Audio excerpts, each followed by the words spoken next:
इतकं दूषित पाणी, अशा पाण्यावर येथील लोक जगतात तरी कसे, असा प्रश्न उपस्थित करून दूषित पाण्याचा पंचनामा करण्यासाठी आलेले प्रदूषण नियंत्रण मंडळाचे क्षेत्राधिकारी अंकुश पाटील यांनी चिंता व्यक्त केली।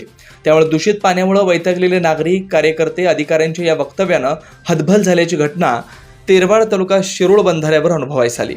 गेल्या 2 दिवसापासून पंचगंगा नदीला काळे कुट्ट फेसाळयुक्त पाणी आले असून पाण्याला दुर्गंधी सुटली आहे। प्रदूषित पाण्याची पाहणी करून पंचनामा करावा अशी तक्रार स्वाभिमानी संघटनेचे बंडू पाटील आणि विश्वास बालीघाटे यांनी कोल्हापूरच्या प्रदूषण नियंत्रण मंडळाकडे केली होती। त्यामुळे या विभागाचे क्षेत्राधिकारी सचिन हरबट रजेवर असल्याने पंचनामा करण्याची जबाबदारी चंदगड विभागाचे क्षेत्राधिकारी पाटील यांच्यावर सोपवण्यात आली होती।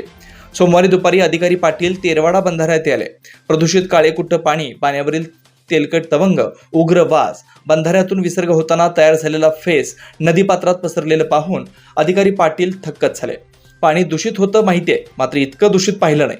अशा पाण्यावर येथील लोक जगतात तरी कसे, असा प्रश्न उपस्थित केल्यानं नदी प्रदूषणाविरोधात नेहमी आंदोलन करणारे व पंचनामा करण्यासाठी येणाऱ्या प्रदूषण नियंत्रण मंडळाच्या अधिकाऱ्यांना धारेवर धरणारे कार्यकर्ते अधिकारी पाटील यांच्या शब्दानेच अवाक झाले। यावेळी स्वाभिमानी संघटनेचे बंडू पाटील यांनी प्रदूषित पाण्याचा येथील नागरिकांना, शेतीला किती फटका बसतो याची जाणीव करून दिली। यावेळी अधिकारी पाटील यांनी पाण्याचे नमुने घेतले, तसेच पाण्याच्या सद्यस्थितीचा पंचनामा करून अहवाल वरिष्ठांकडे पाठवणार असल्याचं सांगून निघून गेले। प्रदूषित पाण्यामुळे अधिकाऱ्यांना धारेवर धरण्याचा निर्णय स्वाभिमानी संघटनेचे बंडू पाटील यांनी घेतला होता।